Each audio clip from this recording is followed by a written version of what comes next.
Go back to Ethereum. So when you talk about I brought up the NFTs.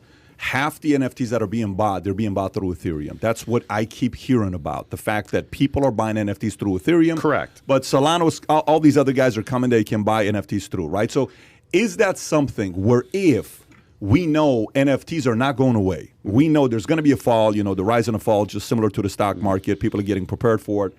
But if we know NFT is going to be around, we know Meta's not going away. It's here, right? That's not like maybe we're going to do it. The moment Zuck said that, everybody started Googling Meta, checking what that is all about, right? So isn't that a solid argument for the Ethereum community to say, look, we understand that you said, 50 per second or 15 per 15. 15 per second. Eventually, we're going to figure this out, just like Tesla eventually figured it out. We're going to figure it out. So my follow-up to that would be 2 questions for you to answer is, if Ethereum does figure it out, okay? I don't know what the numbers, whether they get to 5,000, 10,000, or 50,000 at Visa's level. I don't know. But if they do, would they be the cream of the crop coin out there? If they do figure it out. I mean, I think that if is impossible. I would put the if at nearing 0% chance. But if they did. Well, sure. I mean, whoever can be the most disruptive and bring on the most people to do the most business with the least amount of friction should absolutely win. But I don't think Ethereum has any of those things. What about Solana? You hear that sort of replacing the Ethereum? I really don't like Solana either. I think Solana is a really, really great implementation of a really bad protocol. It's essentially just a bunch of good stuff about Ethereum and some good stuff about Bitcoin, but they've missed the boat on a lot of things. What they do have is really great software developers. So the UX and all of this stuff is excellent, but at a protocol level, it can't scale either. It hits a scale ceiling.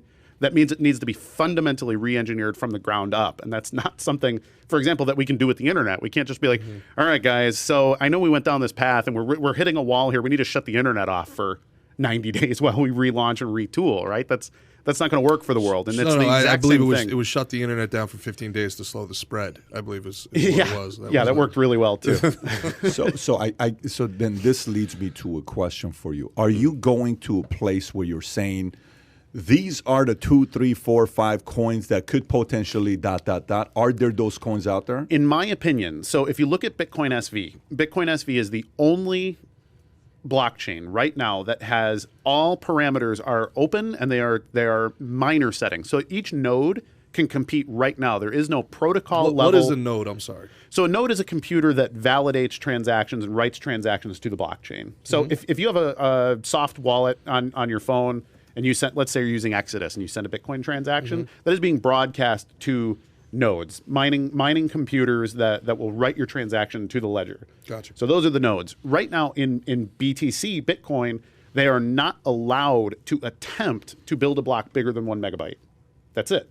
That's the swim lanes that have been decided by software developers whose names you don't know and who you do not know how to petition. That's what bothers me a little bit about Bitcoin. The anonymity. Look, I understand why people who made billions and billions of dollars would not want anybody to know that they had billions and billions of dollars. Sure. But you find out there's some, like finding out people like Calvin Ayre and, some people that are really, really, let me just get right to it. I mean, like Satoshi, does he exist? Does he not exist? Is it a real person? Is it amalgamation? And if you can't know who's controlling this, why should you invest anything in it? Well, and that's the thing. I mean, it's a zeitgeist, right? It's the exact same thing with. Is this the word of the day? That's the word of his life. My man, pots and pans.